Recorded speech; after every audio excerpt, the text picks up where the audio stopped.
Hmm? Use this hand. Oh, sorry. Oh, right. This is gonna suck. Oh, God. All right. All right. Hey, this is Wax Angel with Team Liquid. I'm here with Carmac at IEM New York. Okay, first question.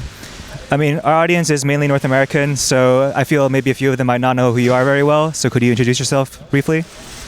My name is Michal Blihaj. I am the director of programming at ESL, which is one of the largest companies that organizes video games tournaments in the world, and certainly in Europe. And I'm chiefly responsible, among other things, but chiefly responsible for Intel Extreme Masters, which you might know.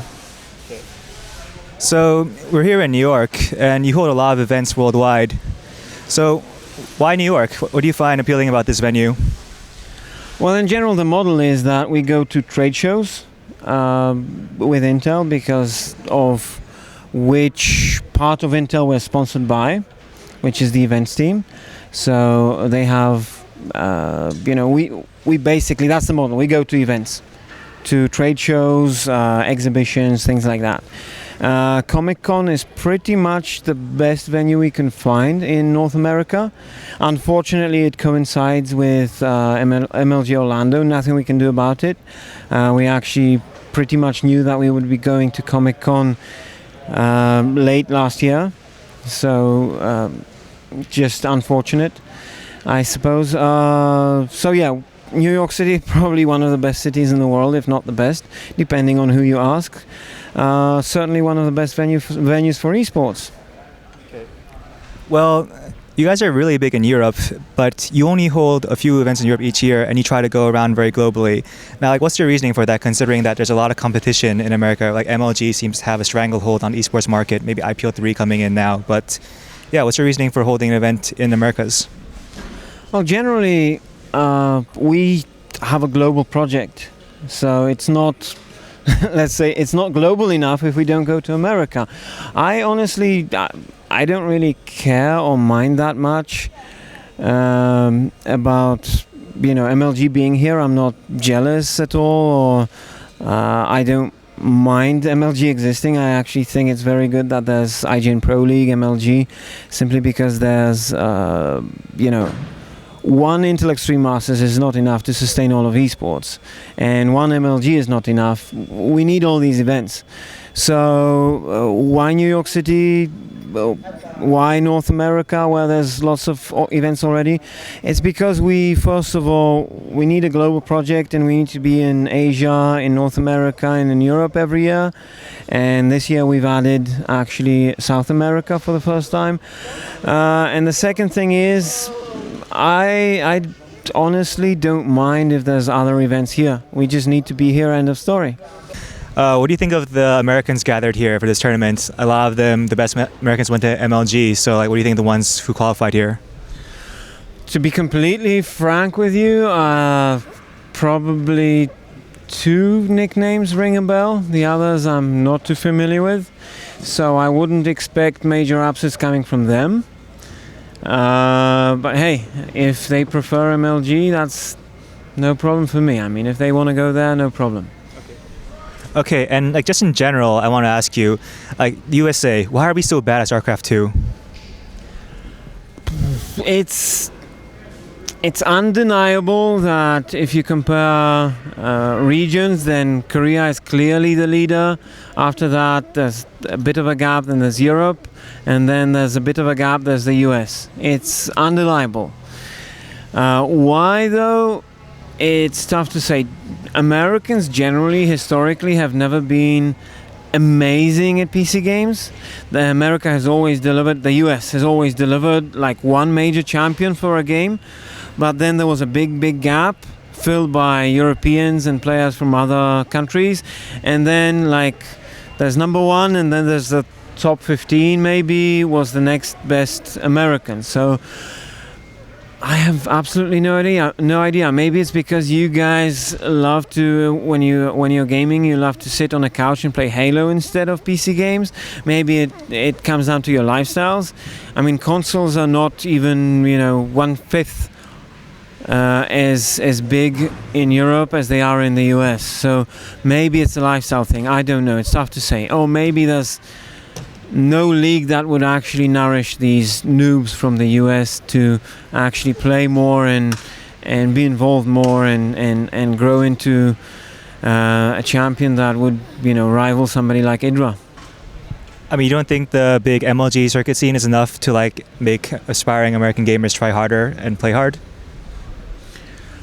As I've mentioned before, one MLG is not enough. One IEM is not enough. It's just the way it is. And thing is, MLG is a professional competition, and everyone, not just MLG, not just IGN, not just NASL, not just ESL, everyone has the obligation to actually build a system beneath these pro competitions so that there would be a guy of 13 that would later become one of these champions. But Rome wasn't built in a day. You can't expect a kid of 14 to travel to an event like in a different city and play and suddenly be amazing. He needs this, these steps, this junior league, like high school league type of thing, college league type of thing, and then the pro league type of thing, right? We generally, StarCraft 2 lacks those in-betweens, or lacks anything actually below the pro gaming part, and we need to build that if we want to keep having stars coming in to the scene. So do you think Korea is odd then in the fact that it has just one GSL, or in the past Brood War they had one OSL, MSL, PL, which were like 3 major leagues, but they really didn't have any like underlying infrastructure besides that? So you think Korea was an anomaly, having such a strong pro gaming scene even though they didn't have that many infrastructure tournaments? It's tough for me to talk about Korea because I can't pretend like I'm a specialist when it comes to Korea, but for StarCraft 2 I think the biggest benefit for Korea was the fact that there were so many high-skilled Brood War players, and basically, a fruit dealer's grandmother will be better at StarCraft than, the top 50 player in the US. Obviously, I'm joking right now, but just to make a point, there's already so many players with the right skill set, with the right mechanics, that if they transfer, they're already really, really good. So it's not an anomaly in this sense. And again, they have a consistent structure where so many players can get into it and aspire. Like getting into Code A is difficult, but it's possible. The door is open every single month, which is really, really good.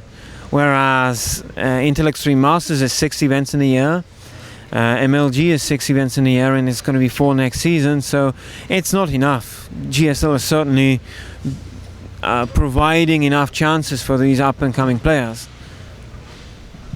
Okay, so I'm sorry to ask you another question about your competitors, but you must have seen IPL 3 last weekend. So what do you think about IPL 3, this big new contender coming in with what seems like a lot of money behind their backs? Like, what do you think of their production? What do you think of the tournament? Like, what do you think your relationship will be with them in the future? Generally, if they're friendly to me, I'm going to be very friendly. I'm going to state like a million times, one league is not enough. It's like we have about $200,000 seasonal prize money. That's not enough to feed all the people that want to play StarCraft 2 competitively. And neither is NASL's prize purse alone, neither is MLG's prize purse alone. It's not enough to feed all those players. So we need as many tournaments in the ecosystem as possible in order to create enough excuses for those white dudes outside of Korea, I mean, and that I mean as a joke. Obviously, not everybody that plays StarCraft outside of Korea is white. I'm stepping into dangerous territory right now. Anyway, what I mean to say is outside of Korea, as many people as possible need an excuse to put in practice hours to play. And one single event is not going to deliver that. So the more the merrier, I say. But if they're trying to be like asshats towards us or whoever else, which they're not, I haven't had any indication of that, then we have a problem. Otherwise, I'm very friendly and I welcome another league, and I will gladly stay up until 4 a.m. in the morning and watch them. Okay, now I had an interesting conversation with Mr. Che at IPL. Mr. Che is the Com TV director, and he said something about talking to you and how your approaches sort of differ to esports tournaments. How some tournaments like MLG, DreamHack, or GSL, they want to invest in like maybe giving favorable treatment to some players, to stars, like such as MLG bringing in Koreans on like VIP status to their tournaments, or DreamHack having these invitationals. But they said, on the other hand, your approach is to make things very equal from the start. Everyone gets the same appearance fee, and it's qualifiers for all except the Koreans for logistical issues. So what do you think about it? Mr. Che said right now we're in the investment phase where we need to build it up, and then we can go to like making it fair and making it like strictly competition. But so what are your thoughts on this? At the end of the day, if I really wanted to, I'd have every single tournament here. I would have the biggest superstars. I would have the most amazing lineup of players. It's easy if you have $21,000 per stop here. You can easily attract all of the Idras, all of the White Ras, all of the Stefanos, and all of these people. It's easy. And it's easy to go for that money so that today you have, better viewership. It's really simple. But I think, and I'm going to give a pat on my own back here, you need balls to say, hey, I prefer a tournament where Stefano is not going because he didn't qualify, because he got beaten by, let's say, Elfitaya. I prefer that tournament because that tournament will mean that I have actually a show tomorrow, in a week, in a month, in 6 months, in 2 years. But if I say, hey, I want my best possible results today, obviously, hey, there you go. I'll invite White Ra, I'll invite Stefano, I'll invite Idra, invite MC, invite all the biggest names. But then, after some time, it will turn out that I'm feeding the same 15 mouths month after month. And everybody else has no reason to play StarCraft competitively. So after an Idra quits, or a White Ra quits, or a Stefano quits, I have no tournament to run because there's no familiar players that people would want to follow. So, this is my approach personally. And again, I have to say, people have been saying, like on Twitter, some people, hey, but the tournament Idra won was fairly weak, blah, blah, blah. But how is it weak if Stefano tried twice and didn't qualify? Without this event, without Intellect 3 Masters in Guangzhou in China, people wouldn't be talking about Elfitaya and wouldn't be saying, hey, he's a great player. If we all did this, let's call it investment, invitational, try to, feed into the hands of those who are already skilled and famous, then we are basically cutting off the branch that we're sitting on. Simple as that. If I would go again, I would still say I prefer a tournament where Stefano is knocked out in the preliminary rounds, but it's a meritocracy. If you're good enough, you're qualifying. End of story. All right, let's move on to some questions about this tournament in particular, like about the players and how things might go. So, we've seen Idra take down IEM Guangzhou. We've seen Stefano take down IPL3. We have 3 Koreans here. We got 4 top... Four Koreans here. Oh, 4, sorry. And 4 top European players here. So, how big do you think the skill gap is right now between Korea and the white guys? And do you think the white guys have a chance of winning this one? White dudes, get your quotes straight. Oh, sorry, man. All right. I think actually, sure, you've got these absolute amazing Koreans, but to be honest, I never thought the Europeans were so far behind. Obviously, hey, if you would take any Korean, an average top Korean versus an average top European, you would probably get 65-35 win ratio in favor of the Korean. Probably, but Stefano proved that he can do it. He can really go out there and compete with really top Koreans. And you have to remember, I'll state a couple of times, Stefano tried to qualify for both Guangzhou and New York City. He failed. It's not like, we tried to, these guys here, they have big big balls and a big amount of skill to play. So I really do believe that still a Korean should win, but Europeans will do quite well. At least one European in the top 3, I would expect. So if you had to predict a winner right now, it would be probably Dongnegu in that case? It's tough to say. I mean, hey, you're talking about Dongregu, but at the same time we have OGS Top, who was in the final of the last GSL. So theoretically you would put him as a favorite, especially that Terran is the OP. Everybody knows that. Everybody knows that. Right, Rotti?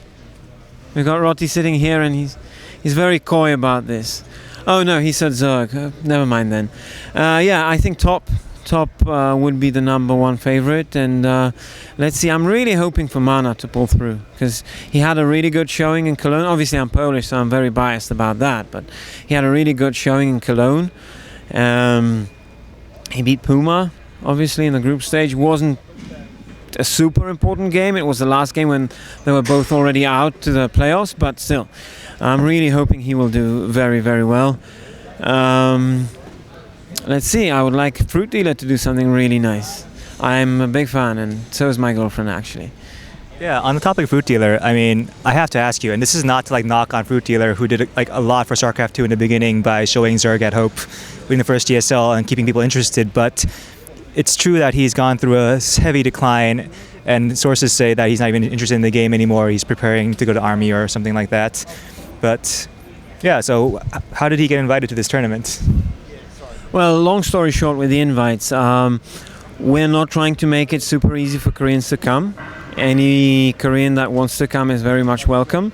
As I've mentioned on several occasions, everybody that shows up at an Intel Extreme Masters event gets $600 guaranteed.